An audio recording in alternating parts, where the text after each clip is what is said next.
गोली चलने की आवाज पूरे किले में गूंज उठी और हान ने आखिरी लम्हे पर अपना जिस्म एक तरफ मोड़ा, इसलिए गोली उसके सीने के बजाय बाजू को छूती हुई निकल गई। दर्द की शदीद लहर उसके पूरे जिस्म में दौड़ गई, मगर उसने हिम्मत नहीं हारी। इसने फौरन फरीद पर झपटकर उसे जमीन पर गिरा दिया। दोनों के दरमियान सख्त हाथापाई शुरू हो गई। फरीद उम्र में बड़ा जरूर था, मगर अपनी चालाकी और ताकत की वजह से अब भी खतरनाक साबित हो रहा था। दूसरी तरफ नशा ने एजल को महफूज जगह पर पहुंचाया और महरोज के हवाले किया। इसने एक लम्हा भी जाया नहीं किया और दोबारा नीचे की तरफ दौड़ पड़ी। सीढ़ियों से उतरते हुए उसकी नजर ओरहान पर पड़ी, जो फरीद से लड़ते हुए जख्मी हो चुका था। इसके अंदर गुस्से की एक नई लहर दौड़ गई। सुल्तान मिर्जा के आदमी किले के हर हिस्से पर कब्जा कर रहे थे। फरीद के ज्यादातर लोग या तो मारे जा चुके थे या हथियार डाल चुके थे, मगर फरीद अब भी हार मानने को तैयार नहीं था। इसने अचानक अपनी जेब से एक छोटा सा खंजर निकाला और पूरी ताकत से ओरहान की तरफ वार किया। नशा ने ये मंजर देखा तो वो पूरी रफ्तार से उनकी तरफ लपकी। पीछे हटो! ओरहान ने आवाज सुनते ही मुड़ने की कोशिश की, मगर देर हो चुकी थी।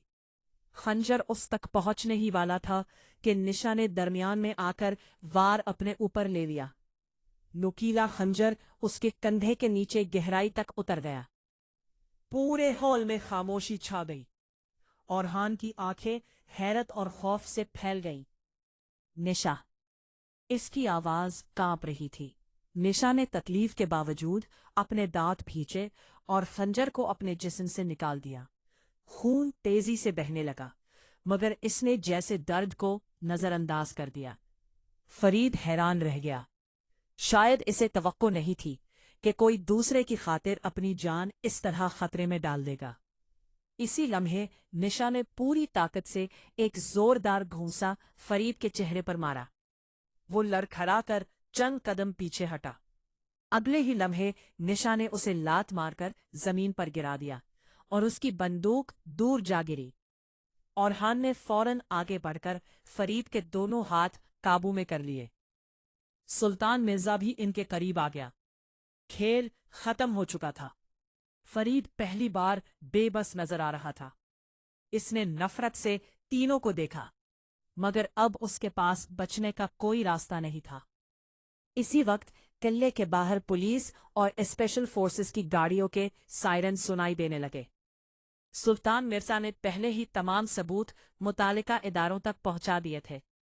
चंद मिनट बाद एहलकार अंदर दाखिल हुए और फरीद कामरान को हथकड़ियां लगा दी गई। उसे ले जाते हुए भी वो मुसलसल ओरहान को घूरता रहा। ओरहान ने पुरसुकून लहजे में जवाब दिया, तुम्हारे लिए जरूर खत्म हो गई है। फरीद को बाहर ले जाया गया तो पूरे किले में पहली बार सुकून महसूस हुआ। ओरहान फौरन निशा के पास पहुंचा। उसके हाथ खून से भर चुके थे। वो घुटनों के बल उसके सामने बैठ गया। तुम हमेशा मेरी खातिर अपनी जान खतरे में क्यों डाल देती हो? निशा ने कमजोर सी मुस्कुराहट के साथ उसकी तरफ देखा। शायद इसलिए क्योंकि अब तुम मेरी कमजोरी नहीं, मेरी जिंदगी बन चुके हो। ये सुनकर ओरहान की आंखें नम हो गईं। उसने आहिस्ता से निशा का हाथ अपने हाथ में लिया। अब मैं तुम्हें कभी खुद से दूर नहीं जाने दूंगा। निशा ने पहली बार बगैर कुछ कहे अपना सर उसके कंधे पर रख दिया। दूर खड़े हैदर कुरैशी, सुल्तान मिर्जा, रेयान, महरोज, एजल और इस्मीर ये मंजर देख रहे थे। हैदर कुरैशी ने आसमान की तरफ देखकर गहरा सांस लिया। शायद बरसों बाद नफरत की इस जंग का इख्तिताम मोहब्बत के हाथों हुआ था। लेकिन उन्हें यह मालूम नहीं था कि फरीद कामरान को ले जाने वाली पुलिस वैन शहर से चंद किलोमीटर दूर पहुंचते ही अचानक सड़क पर जोरदार धमाके से रुकने वाली थी, क्योंकि किसी नामालूम शख्स ने अपने बॉस को जेल पहुंचने से पहले ही आजाद कराने का मंसूबा बना लिया था। पुलिस की गाड़ियां तेज रफ्तारी से शहर की तरफ बढ़ रही थीं। फरीद कामरान हथकड़ियों में जकड़ा खामोश बैठा था। उसके चेहरे पर शिकस्त के आसार जरूर थे, मगर उसकी आंखों में अब भी अजीब सा एतमाद मौजूद था। करीबन आधे घंटे बाद काफिला एक सुनसान पहाड़ी सड़क पर पहुंचा ही था कि अचानक सामने खड़ा एक ऑयल टैंकर जोरदार धमाके से फट गया। आग के शौले पूरी सड़क पर फैल गए। पुलिस की गाड़ियां रुक गईं और हर तरफ धुआं छा गया। धुआं अभी छटा भी नहीं था कि चारों तरफ से दर्जनों मुसल्लह अफराद नमूदार हो गए। उन्होंने जदीद हथियारों से पुलिस पर हमला कर दिया। वाले इस हमले से एहलकार संभल न सके। चंद ही मिनटों में शदीद फायरिंग शुरू हो गई। इसी दौरान एक सियाह हेलीकॉप्टर सड़क के करीब उतरने लगा। उसमें से लंबा कद, सियाह लिबास और चेहरे पर मास्क पहने एक शख्स बाहर निकला। उसके तमाम आदमी उसे बेहद एहतराम से रास्ता दे रहे थे। वो सीधा फरीद कामरान के सामने आकर रुका। फरीद के चेहरे पर पहली बार मुस्कुराहट आई। तुम जरूर आओगे, मास्क पहने शख्स ने बगैर कुछ कहे अपनी बंदूक से हथकड़ी की जंजीर पर गोली चलाई। जंजीर टूट गई। उसने सिर्फ एक जुमला कहा, तुम अभी मरने के काबिल नहीं हुए। दोनों फौरन हेलीकॉप्टर की तरफ बढ़ गए, जबकि उनके आदमी मुसलसल पुलिस को रोके हुए थे। चंद मिनट बाद हेलीकॉप्टर आसमान में गायब हो चुका था। इधर किले में मौजूद सब लोग वापस हैदर कुरैशी की हवेली पहुंच चुके थे। निशा के जख्म पर पट्टी हो चुकी थी, मगर डॉक्टर ने उसे मुकम्मल आराम का मशवरा दिया था। वो अपने कमरे की बैल्कनी में खामोश खड़ी थी। रात की ठंडी हवा उसके बालों से खेल रही थी। दरवाजा आहिस्ता से खुला और हान अंदर आया। उसके हाथ में कॉफी का एक मग था। वो खामोशी से निशा के बराबर आकर खड़ा हो गया। कॉफी पीने से तबीयत बेहतर हो जाती है। निशा ने मग ले लिया। तुम हर वक्त मेरा ख्याल क्यों रखते हो? और हान ने मुस्कुराते हुए जवाब दिया, क्योंकि अब ये मेरी आदत बन चुकी है। निशा चंद लम्हे खामोश रही, फिर आहिस्ता से बोली, अगर एक दिन मेरी दुनिया फिर से खून और गोलियों में डूब गई तो?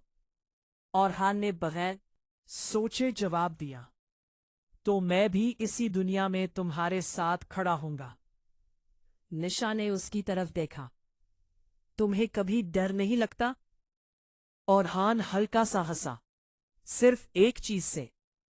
निशा ने हैरानी से पूछा, किस चीज से? तुम्हें खोने से। ये सुनकर निशा की नजरें झुक गईं। इसके होंठों पर हल्की सी मुस्कुराहट आ गई। इसी लम्हे रेयान दौड़ता हुआ कमरे में दाखिल हुआ।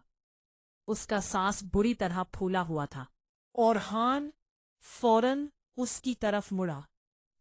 क्या हुआ? रेयान ने जल्दी से टेबल पर एक लैपटॉप रखा।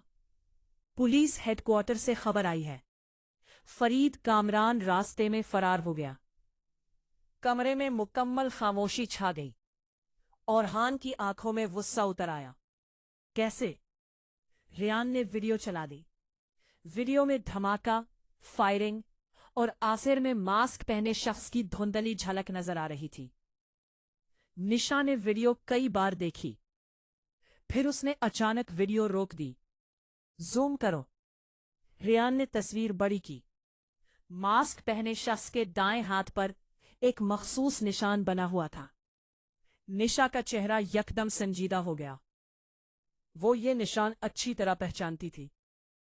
महरूज ने हैरत से पूछा, तुम उसे जानती हो? निशा ने आहिस्ता से सर हिलाया। हाँ, अगर मेरा अंदाजा दुरुस्त है तो ये शख्स सिर्फ फरीद का साथी नहीं, बल्कि वो इंसान है जिसे पूरी अंडरवर्ल्ड में मौत का बादशाह कहा जाता है। और अगर वो वाकई वापस आ गया है बाक, तो अब सिर्फ हमारा खानदान नहीं, पूरा मुल्क खतरे में है। निशा के अल्फाज सुनकर पूरे कमरे में खामोशी छा गई। हर शख्स जानता था कि अगर अंडरवर्ल्ड का सबसे खतरनाक शख्स वाकई मैदान में आ चुका है तो आने वाले दिन पहले से कहीं ज्यादा सख्त होंगे। मगर इस बार फर्क सिर्फ इतना था कि निशा और उरहान अकेले नहीं थे। दोनों खानदान जो बरसों से एक दूसरे के दुश्मन थे, अब पहली बार एक ही मकसद के लिए मुत्तहिद हो चुके थे। अगले चंद दिन मुसलसल मंसूबाबंदी में गुजरे। हैदर कुरैशी ने अपने तमाम नेटवर्क को मुतहर्रिक कर दिया, जबकि सुल्तान मिर्जा ने भी अपने काबिल एतमाद लोगों को एक ही मिशन पर लगा दिया। रायन और महरूज जदीद टेक्नोलॉजी के जरिए हर सुराग का जायजा ले रहे थे। इजमीर ने फरीद के तमाम माली रिकॉर्ड और खुफिया राबतों का डेटा निकाल लिया। आहिस्ता आहिस्ता एक नक्शा सामने आने लगा। आखिरकार एक खुफिया इत्ला मिली कि फरीद कामरान और उसका नया साथी मुल्क छोड़ने से पहले समंदर के किनारे वाक़े एक पुराने शिपयार्ड में मौजूद है। वहीं से उनका आखिरी मंसूबा शुरू होना था। रात के अंधेरे में पूरा ऑपरेशन शुरू हुआ। चारों तरफ खामोशी थी। निशा अपनी टीम के साथ एक तरफ से अंदर दाखिल हुई, जबकि उरहान, सुल्तान मिर्जा और स्पेशल फोर्सेस दूसरी तरफ से आगे बढ़े। चंद ही लम्हों बाद शदीद फायरिंग शुरू हो गई। गोलियों की आवाजें पूरे शिपयार्ड में गूंजने लगी। निशा अपनी गैर मामूली महारत से एक एक करके दुश्मनों को नाकाम बनाती गई, जबकि उरहान ने बहादुरी से अपने लोगों की क़यादत की। फरीद कामरान ने फरार होने की कोशिश की, मगर इस बार उसके लिए कोई रास्ता नहीं बचा था। वो भागते हुए एक पुराने कंट्रोल रूम में दाखिल हुआ। सामने उरहान पहले से मौजूद था। दोनों एक दूसरे के सामने खड़े थे। फरीद ने आखिरी बार बंदूक उठाई, मगर उससे पहले कि वो गोली चला पाता, उरहान ने उसके हाथ पर निशाना लगा दिया।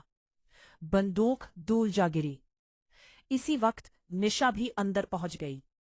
फरीद ने दोनों को देखकर तल्ख लहजे में कहा कि तुम लोग जीत कर भी हार जाओगे। निशा ने पुरसुकून आवाज में जवाब दिया, नफरत हमेशा वक्ती जीतती है, लेकिन आखिर में मोहब्बत ही जिंदा रहती है। फरीद ने एक आखिरी कोशिश करते हुए फर्श पर पड़ा खंजर उठाया और निशा की तरफ लपका, मगर सुल्तान मिर्जा ने बरवक्त उसे काबू कर लिया। स्पेशल फोर्सेस ने फौरन उसे गिरफ्तार कर लिया। उधर मास्क पहने शख्स हेलीकॉप्टर की तरफ भागा, मगर उससे पहले कि वो उड़ान भरता, हैदर कुरैशी ने उसके रास्ते में आकर उसे रोक लिया। मुख्तसर मगर सख्त मुकाबले के बाद उसका मास्क जमीन पर गिर गया। वो एक बैनुल अक़वामी जराइम पेशा गिरोह का सरबराह था, जो बरसों से मुख्तलिफ ममालिक में जंगे और जराइम करवाकर फायदा उठाता रहा था। स्पेशल फोर्सेस ने उसे भी गिरफ्तार कर लिया। रात में 25 साल पुरानी दुश्मनी, बेशुमार राज और कई खानदानों का दर्द अपने अंजाम को पहुंच गया। शहर की फिजा पहले से ज्यादा पुरसकून थी।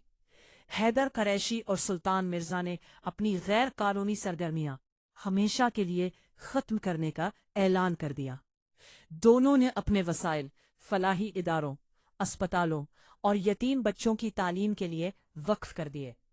उरहान की कंपनी पहले से कहीं ज्यादा कामयाब हो चुकी थी, मगर अब उसकी सबसे बड़ी कामयाबी दौलत नहीं, बल्कि वो सुकून था जो उसे निशा के साथ मिल गया था। एक शाम सूरज गुरूब होने के वक्त उरहान निशा को उसी पहाड़ी मकाम पर ले गया जहां कभी दोनों ने पहली बार अपने दिल की बात महसूस की थी। हल्की हवा चल रही थी और आसमान सुनहरी रोशनी से भरा हुआ था। उरहान ने जेब से एक अंगूठी निकाली, एक घुटने पर बैठ गया और मुस्कुराते हुए बोला, मैंने हमेशा बड़े बड़े कारोबारी फैसले किए हैं, मगर मेरी जिंदगी का सबसे खूबसूरत फैसला तुम हो। क्या तुम मेरी हमसफर बनोगी? निशा की आंखों में खुशी के आंसू आ गए। वो हल्का सा हंसी और बोली, मैंने तो बहुत पहले अपना दिल तुम्हारे नाम कर दिया था। उरहान ने उसकी उंगली में अंगूठी पहना दी।